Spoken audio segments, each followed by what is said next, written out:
요즘에는 미디어의 발달로 우리가 어떤 음악을 듣던지 또 동영상을 보던지 할 때에 내 마음에 들지 않거나 혹은 좀 보기 싫은 좀 부적절한 장면이 나오면 쉽게 스킵을 합니다. 스킵이란 얘기는 넘어간다라는 얘기죠.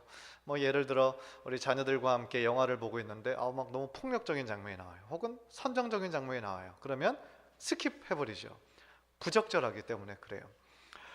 그것처럼 우리 인생에 있어서도 만약에 스킵이라는 그 버튼이 있다고 한다면 아마도 많은 분들은 자신이 그 기억하기 힘든, 기억하기 싫은 그런 순간들을 아마 스킵하고 싶어 하실 거예요. 막 너무너무 창피했던 순간, 아니면 너무 고통스러웠던 순간, 아팠던 순간, 그러한 순간들은 좀 스킵하고 좀 넘어갔으면 좋았겠다라는 그런 생각을 혹시 하실지도 모르겠어요. 인생에 봤을 때 좀 그 시간은 없어도 되는 시간, 불필요한 시간으로 우리가 생각하기 때문이죠. 그러나 신앙의 관점에서 볼 때는 필요 없는 시간은 없는 거죠. 하나님께서는 다 우리들의 인생을 디자인하신 분이시고 또 그것을 지금 하나님의 뜻대로 이루어가고 계시는 분이시거든요. 그러니까 그 고난의 시간, 창피했던 시간, 아픔의 시간, 우리들은 정말 막 스킵하고 싶어도 사실은 그 시간 때문에 지금의 우리 모습이 있을 수 있는 것이고, 그 시간 때문에 오히려 하나님 앞에 조금이라도 더 성장할 수 있었다라는 것을 우리가 고백하게 된다라는 거죠. 그래서 그 당시에는 알 수 없어도 나중에 그 시간이 지난 후에야 우리는 그 하나님의 뜻을 아주 불현듯 깨닫게 되는 그런 은혜의 순간들이 있다라는 것입니다. 오늘 본문은요, 사실 성경에 나오는 많은 이야기 중에서 스킵했으면 좋겠다라는 충동이 드는 이야기예요. 왜냐하면 여기서 나오는 하나님은요, 우리가 보통 지금까지 아주 익숙한 사랑의 하나님, 자비의 하나님, 오래 기다려주시는 그런 하나님의 모습과는 완전히 반대되는 모습이에요. 왜 2장부터 4장까지 보면 참 초대교회가 분위기가 좋았는데 왜 이런 사건이 일어났을까? 더 먼저 왜 누가는 이 사건을 그냥 그 역사 속에서만 있게 하지 왜 기록으로 남겨서 후대에 이 2000년이 지난 우리들에게도 이 이야기를 읽히게 할까라는 그런 생각을 하게 되는 것이죠. 그러나 분명한 것은 아무런 이유 없이 이 기사가 성경에 실렸을 리가 없다는 거예요. 분명한 것은 분명히 이 끔찍한 사건을 통한 또한 하나님의 목적과 하나님의 선하신 뜻이 있다라는 것이죠. 그렇다면 우리는 이 본문을 어떻게 이해해야 합니까? 왜 하나님께서는 이런 끔찍한 사건을 그 초대교회에 허락하셨을까요? 또한 이 사건을 통해서 현대를 살아가는 우리들에게 주시는 메시지는 무엇일까요? 첫 번째로 이 사건은요, 교회의 순을 지키기 위해서 허락하신 사건이라는 거예요. 먼저 이 사건이 일어나게 된 배경을 좀 살펴볼 필요가 있습니다. 초대교회는요, 보통 우리들이 존재하는 교회들하고는 달라요. 최초의 교회예요. 모든 교회의 원형이에요. 그래서 성령이 강림하신 이후로 그 2장부터 4장까지는 가장 순수한 형태를 계속 유지하고 있었어요. 그 초대교회의 순수함의 원동력을 생각해 보면 뭘까요? 성령 충만함이었어요. 성령의 충만함으로 인해 그 교회가 시작된 것이었고 또 성령님께서 그 순수함으로 계속 이끌어가고 계셨다는 거죠. 그래서 성령이 불처럼 바람처럼 임하고 난 후 정말 그전에는 겁쟁이였던 사도들이 갑자기 정말 주님의 복음을 담대하게 전하는 복음의 사도가 되었고요. 그 복음 전파로 인해 또 함께 일어나는 이적과 기사로 인해 매일같이 하나님께로 돌아오는 수많은 회심자들이 있었을 때예요. 또 언제나 모이기에 힘썼고 또 함께 교제하고 사랑을 나누고, 그래서 그 가운데 어떤 일까지 일어났냐면 서로의 그런 물건을 공용하고 자기의 가지고 있는 재산을 다 그냥 교회에 헌납하는 그런 일들이 막 일어나고 있을 때예요. 그런데 오늘 나오는 아나니아와 삽비라 사건의 바로 직전에는 그러면 그 문맥에서 어떤 일이 있었냐면 바나바라는 사람이 나오는데, 바나바라는 사람이 자신의 밭을 다 팔아요. 그래서 그 값을 사도 앞에 내놓는 그런 일이 있죠. 아름다운 헌신이에요. 그런데 이렇게 순수하고 좋은 그런 분위기 가운데 갑자기 5장에 들어서면서 처음 등장하는 아나니아와 삽비라가 나오는 거죠. 그래서 그들은 1절에서 보니까 그들의 소유를 팔아서 사도들의 발 앞에 드리기로 생각하는 것까지는 참 좋아요. 그런데 2절에서 보니까 그 값의 얼마를 감추었어요. 그리고 그 감춘 것을 아내도 알았어요. 그리고 그것을 자기네들끼리 감추고 그 나머지 금액만을 사도들의 발 앞에 드린 거죠. 그것이 전부인 것처럼 하고 말이죠. 여기까지만 보면은요, 그들이 뭐 잘못한 거 알겠어요. 잘못한 거 알아요. 그런데 저들이 정말 이게 죽을 정도의 잘못입니까? 그런 의문이 들죠. 아니, 자신들의 밭을 팔아서 물론 자기네들 소유를 조금 빼긴 했지만 그 나머지 부분에서는 다 헌금한 거 아니냐. 그 정도면 됐지. 그들이 뭐 그렇게 잘못했는가? 죽을 정도로 잘못했는가? 사실 그렇게 질문할 수 있어요. 그런데 3절을 보니까요, 베드로가 이르되 아나니아야, 어찌하여 사탄이 내 마음에 가득하여 내가 성령을 속이고 땅값 얼마를 감추었느냐. 베드로가요, 아나니아에게 그 헌금의 금액을 보고 왜 이것밖에 하지 않았느냐라고 책망하는 게 아니에요. 베드로는 아나니아에게 사단이 내 마음에 가득하여 네가 성령을 속였다, 그렇게 책망하고 있어요. 즉 아나니아는요, 그 사실을 자신과 아내만 알고 있잖아요. 그래서 사도들을 속이는 거는 너무 손쉽게 아마 생각했을 거예요. 아, 누가 알겠어요, 그거를. 그래서 사도들한테 속일 수 있다고 생각을 한 거죠. 그러나 그것은 단순히 사람을 속인 행위가 아니라 더 나아가 성령을 속인, 하나님을 속인 행위였다라는 거죠. 바로 그 점이 하나님을 진노하게 만든 거예요. 4절을 보십시오. 땅이 그대로 있을 때에는 내 땅이 아니며 판 후에도 내 마음대로 할 수가 없더냐? 어찌하여 이 일을 내 마음에 두었느냐? 사람에게 거짓말한 것이 아니요 하나님께로다. 베드로가 지금 아나니아에게 뭐라고 합니까? 그 땅 원래 네 땅이었어. 그런데 그러면 그거 땅 팔았어. 그럼 그것도 다 네 돈이야 라고 얘기를 해요. 무슨 얘기입니까? 그러니까 우리가 흔하게 생각했던 것처럼 초대교회 그 공동체에는 전체가 다 의무적으로 자신의 재산을 팔아가지고 그렇게 바치는 거였구나 라고 생각했다면 그거 아니라는 거예요. 우리 오해라는 거예요. 물론 그런 사람들이 있었어요. 아름다운 헌신이었는데 그러한 모든 것들은 자기네들이 해야 하기 때문에 한 것이 아니라 순전히 자발적으로 바친 아름다운 헌신이었어요. 따라서 아나니아와 삽비라가 굳이 자신의 재산을 팔아가지고 드릴 이유가 없었다라는 거죠. 그러니까 여기서 그럼 또 질문이 생기는 거죠. 아니, 왜 그러면 시키지도 않은 그것을 행동을 해가지고 이 같은 안타까운 죽음을 맞이했느냐는 거죠. 궁금해요. 강제적이었으면 몰라도 전혀 강제적인 것이 아니었는데 왜 굳이 한다고 하다가 이런 끔찍한 일을 당했나? 우리는 여기에서 이 아나니아와 삽비라가 자신의 재물을 바치려고 했던 그 마음의 동기와 생각이 순수하지 못했음을 발견해요. 아까도 잠깐 말씀드렸지만 아나니아와 삽비라 사건 나오기 직전에 어떤 일이 있었냐면 바나바라는 사람이 자신의 밭을 팔아서 사도들의 발 앞에 다 드리죠.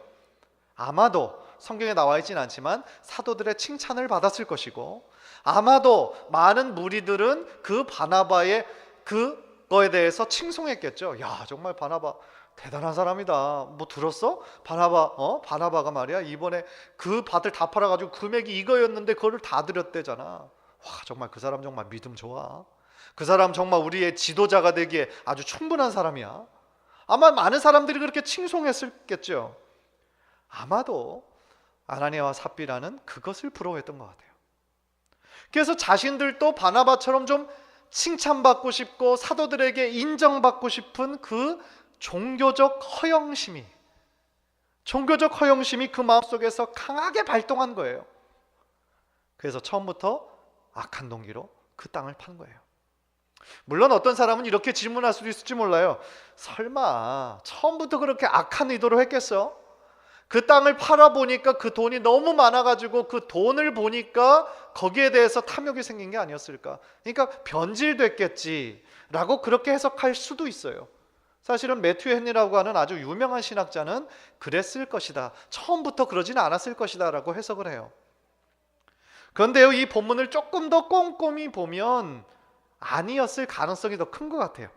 2절을 보면 아나니아가 그 돈의 일부를 감춤해 그 아내도 알더라라고 했는데, 그 알더라의 원어적인 의미에 어떤 의미가 있냐면 은밀히 알다 혹은 휩쓸리다 라는 뜻을 가지고 있어요.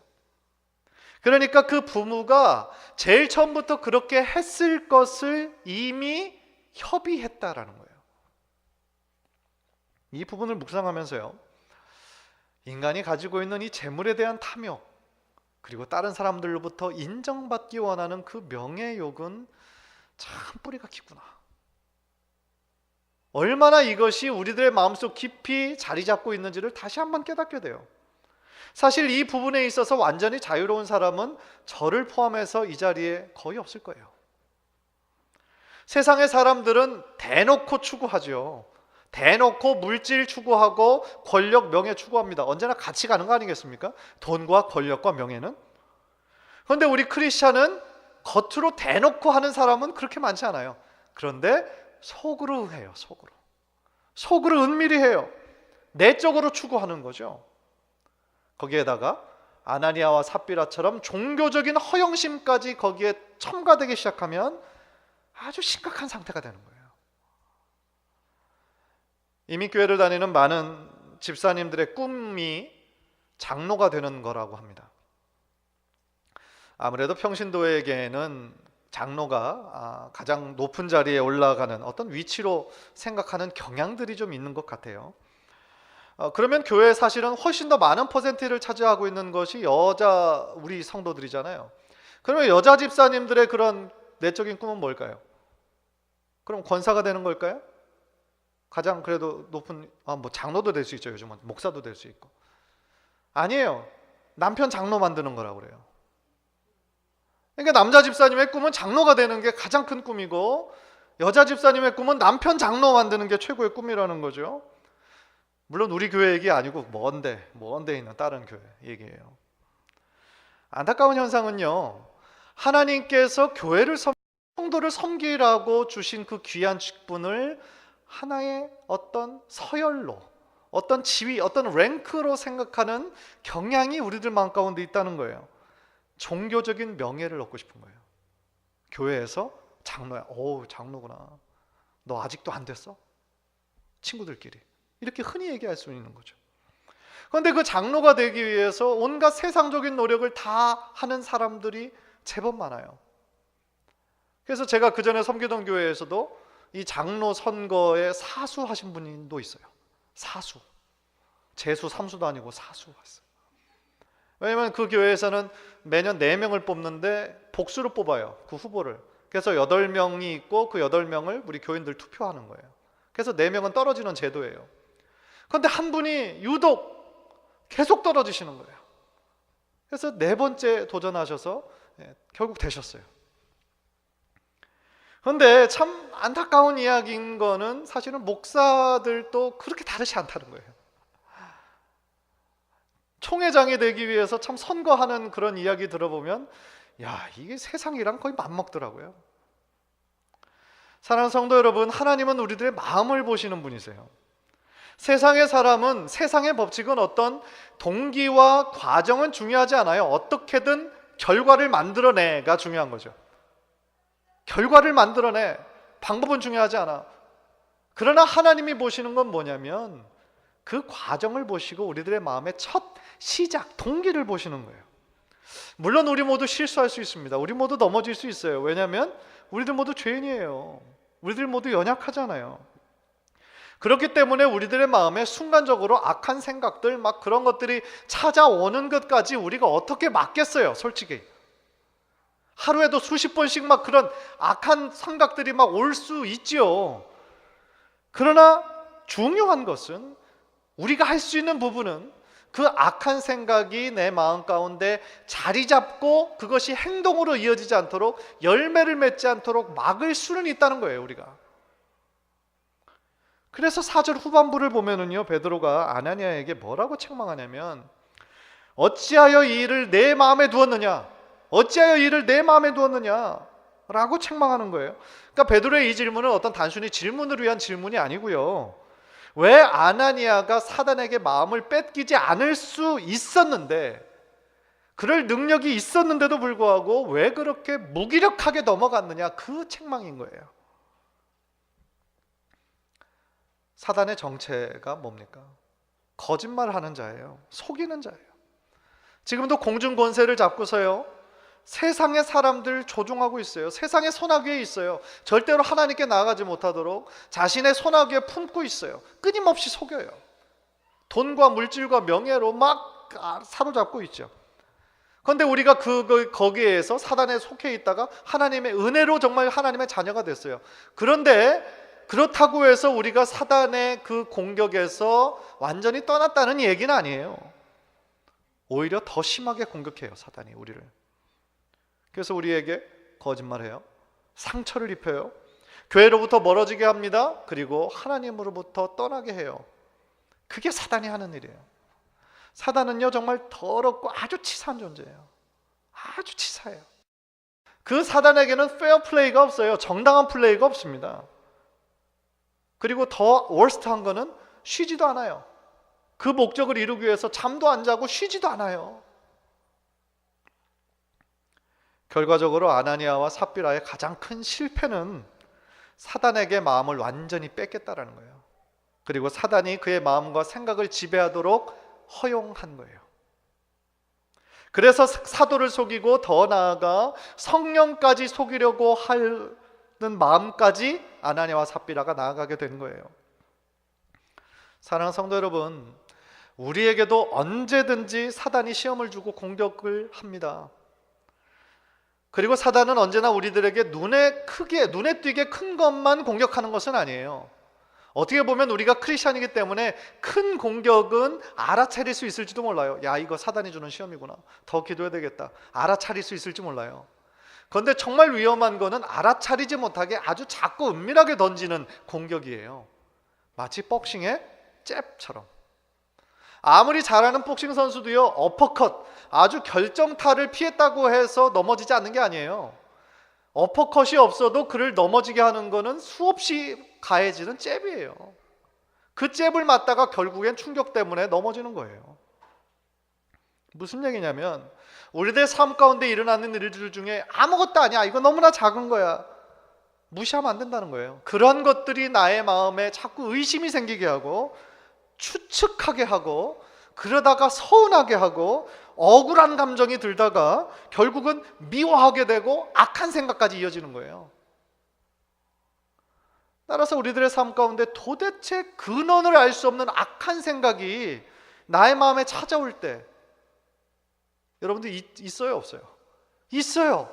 도대체 근원을 알 수 없는 악한 생각이 막 내 마음 가운데 있을 때가 있어요. 그럴 때 우리는 어떻게 해야 합니까? 야고보서 4장 7절, 우리 화면을 보면서 다 같이 읽읍시다. 시작.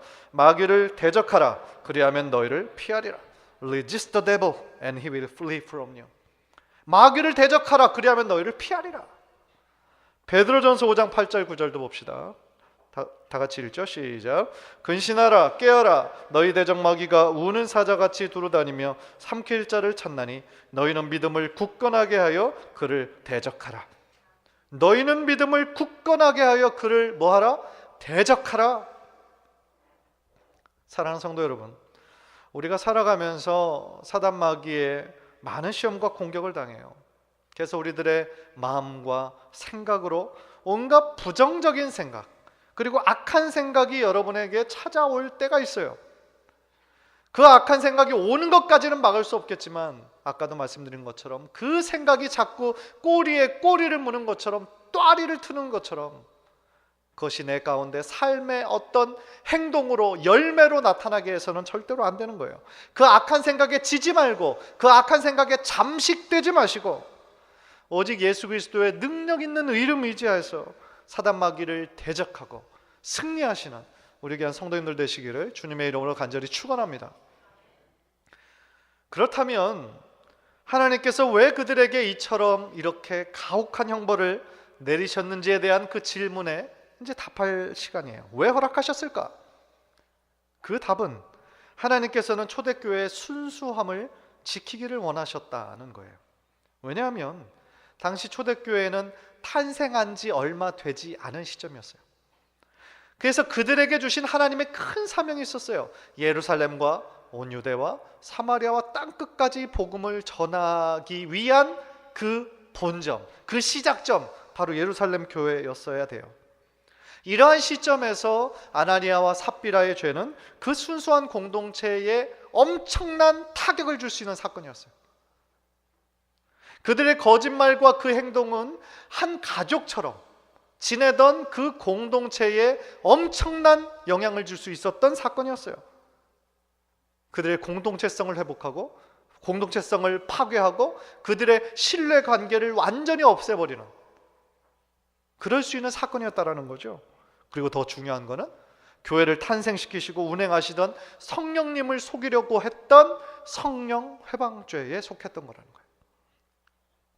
따라서 하나님께서는 그들의 죽음을 통해서 그 순수한 공동체에 악한 영향력이 미치지 않도록 보호하셨던 거예요. 다른 말로 하면 초대교회 처음으로 생긴 그 불순물을 제거하신 거예요. 불순물 제거하신 거예요. 왜? 교회의 순수성과 순도, 퓨리티를 지키기 위해서. 이제 막 아주 새롭게 난 새싹이 처음부터 썩어가는 거를 누가 그것을 바라보고 있겠어요. 그래서 오카는 목사님이 그 책에서 이 사건을 이렇게 해석하셨어요. 아나니아와 삽비라에 대한 개인적인 심판이라기보다는 교회를 시험하는 사탄의 역사에 대한 하나님의 단호한 심판이다. 이렇게 해석하셨어요. 맞는 것 같아요. 하나님은 이처럼요, 하나님의 그 공동체를 지키기 위해서, 그 공동체의 거룩함과 순수성을 지키기 위해서 그 공동체 전체에게 악한 영향을 미칠 수 있는 이 사건을 아주 엄하게 처벌하신 거예요. 그것이 하나님의 뜻이라는 거죠. 이와 비슷하게 성경에 상징적인 사건이 몇 개 있어요. 몇 개가 있는데 그 중에 좀 성격이 비슷한 것이 여호수아 7장에 나오는 아간의 사건이더라고요. 성격이 상당히 비슷해요. 그때 어떤 일이었냐면 그 이스라엘 백성들이 그 철옹성, 당시의 철옹성과 같은 여리고성을 믿음만으로 무너뜨리잖아요. 그래서 무너뜨리고 저들에게 얼마나 아주 그 승리, 하나님께서 함께 하시고 어떤 그 승리감에 아주 얼마나 자신감이 있었겠어요. 분위기가 얼마나 좋았겠어요. 그런데 이제 그들이 계속하여 이제 정복해 나가야 되니까 가나안을, 그 다음 성, 다음 타겟이 아이성이었어요. 아이성. 여리고성에 비하면 겜도 안 되는 성이었어요. 아주 작은 성이었어요. 여리고성에 비하면. 그래서 여호수아가 많은 군사도 필요 없다, 2-3천 명만 보내서 해결하자 그랬어요. 그래서 2-3천 명만 보냈는데 웬걸 깨졌어요. 완전히 깨졌어요. 아이성한테. 그래서 수십 명이 죽고 막 정신없이 쫓겨왔어요. 그러니까 여호수아가 이해할 수 없는 거죠. 그리고 다른 백성들도 이해할 수 없는 거죠. 그래서 막 하나님 앞에 울부짖으면서 기도해요. 그런데 하나님께서 왜 그렇게 하셨는지 이유를 가르쳐 주시죠. 계시로. 아간 때문이었죠. 그래서 제비 뽑다 어떤 지파 고르고 또 사람 고르고 그러다가 아간이 뽑혔죠. 추궁해 보니까 여리고성에서 그 승리를 통해서 그 얻게 된 그 수없이 많은 그 탈취물 중에서 그것을 보고 욕심이 생겨서 금과 은, 의복을 챙긴 거예요. 자기 걸로. 그리고 아무도 모르겠지 하고 그거를 감춰놓은 거죠. 그런데 그 죄가 드러났어요. 그래서 하나님께서 그 아간을 어떻게 하셨어요? 죽이셨어요. 근데 만약에 아간의 범죄와 같은 일들을 그냥 하나님께서 용서하셨다면, 인간은 다 그럴 수 있어, 내가 용서해 줄게, 절대로 그러지 마, 만약에 그랬다고 한다면 어떻게 됐을 것 같으세요? 지금 그때 전시예요. 전쟁 상황입니다.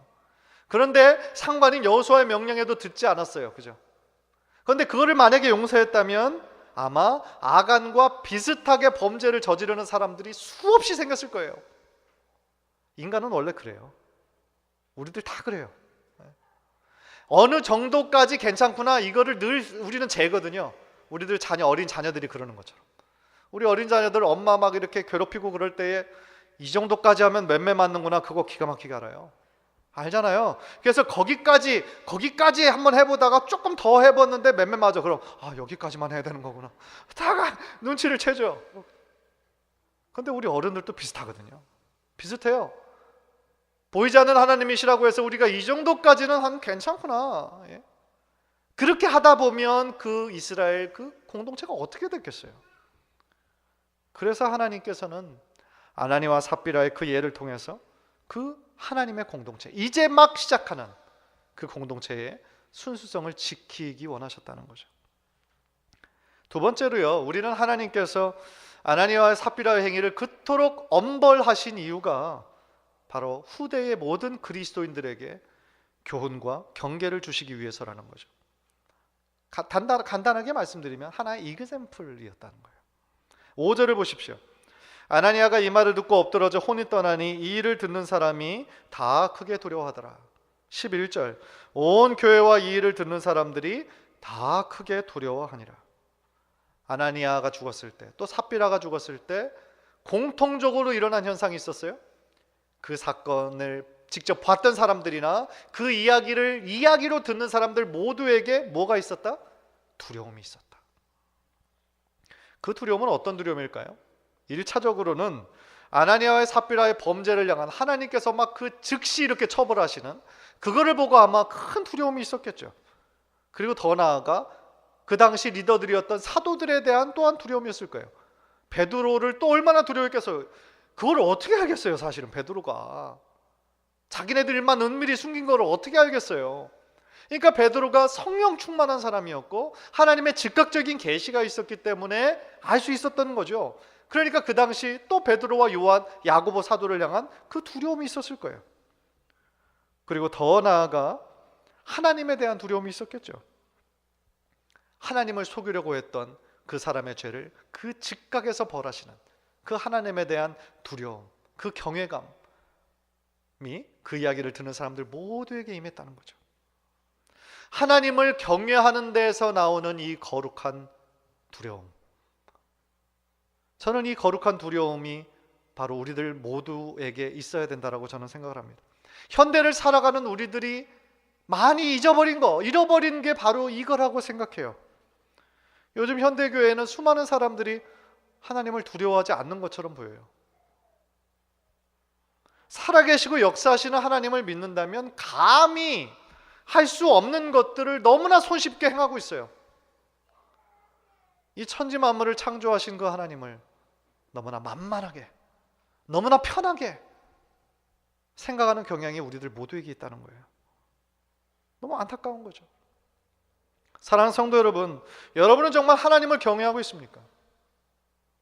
하나님을 향한 거룩한 두려움을 가지고 계십니까? 솔직하게 여러분의 매일의 삶 가운데 정말 여러분을 향한 하나님의 거룩한 눈길을 얼마나 의식하며 살고 계십니까? 지난주에 말씀대로 정말 하나님 앞에서 이 코람데오처럼 살아가고 계십니까? 이런 면에서 오늘 본문의 말씀은 저를 포함한 우리들 모두에게 큰 가르침과 교훈을 주는 것입니다. 그래서 옥하는 목사님은 이 두려움은 바로 유익한 두려움이다, 우리 모든 성도들에게 이것은 참 유익한 두려움이다 라고 말씀하셨고, 또 우리들 모두가 이런 두려움을 갖고 살기를 하나님께서는 원하신다 라고 말씀하셨어요. 맞습니다. 무엇보다도 우리가 가져야 하는 두려움은 바로 이 교회에 임재하고 계시는 성령님에 대한 두려움이에요. 이 사건이 일어났을 당시에 많은 사람들은 아마 초대교회가 그냥 자기들끼리 모인 그 모임, 인간들 우리들끼리 너무 친하고 좋은 모임인 줄 아는 사람들이 있었다가 그 사건을 통해서 이 공동체가 하나님께서 직접 통치하시고 다스리시는 것이구나, 아마 그 인식으로 인해서 성령님에 대한 새로운 두려움을 가지게 됐지 않았을까 저는 생각해요. 마찬가지입니다. 지금 우리 교회, 지금 이 공동체도 단순히 어떤 종교적인 이유로 인간의 모임이 아니라는 거죠. 저는 하나님께서 우리 교회의 주인 되심을 믿습니다. 이 교회는 바로 예수님의 교회요, 우리들 가운데 운행하고 계시는 하나님의 교회라는 것이죠. 성경에 두세 사람이 내 이름으로 모인 곳에 하나님 함께 하시겠다고 약속하셨어요. 그 약속을 우리가 정말 믿는다면 지금 이 자리에 보이지는 않지만 여러분의 마음 안에서, 또 여러분의 옆에서, 뒤에서, 앞에서 우리의 예배를 기뻐 받으시는 하나님이 바로 이 자리에 함께 계심을 믿습니다. 만약에 우리가 드리는 모든 예배와 모든 기도와 찬송과 교제도 하나님께서 계시지 않는다고 생각한다면 무슨 의미가 있겠어요? 지금 우리가 이 자리에 있는 게. 집에 가서 좀 더 쉬는 게 훨씬 낫죠. 사랑하는 성도 여러분, 우리는 절대로 사람을 속일 수 있는 것처럼 하나님을 속일 수는 없습니다. 아나니와 삽비라는 어떻게 보면 그들과 비슷하게 생각하고 비슷한 죄를 범하려고 유혹받는 수많은 사람들을 향해 그들의 죽음으로써 외치고 있는 거죠. 절대로 하나님을 속일 수는 없다. 하나님은 우리들의 마음의 중심을 보신다. 우리들에게 강력한 신앙의 이그샘플이 되는 거죠. 간절히 바라기는 오늘 이 사건, 참 겉으로 보기에 참 비극이지만 이 사건을 통해서 우리들에게 말씀하시는 하나님의 그 거룩한 음성에 귀 기울이시는 우리 성도님들 되시기를 주님의 이름으로 간절히 축원합니다. 그래서 우리들 평생에 내가 하나님을 경외하는 삶을 살겠다. 하나님의 그 거룩한 눈길을 의식하며 코람데오의 정신으로 살아가겠다. 다시 한번 믿음으로 다짐하시는 귀한 우리 성도님들 되시기를 주님의 이름으로 간절히 축원합니다. 기도하겠습니다.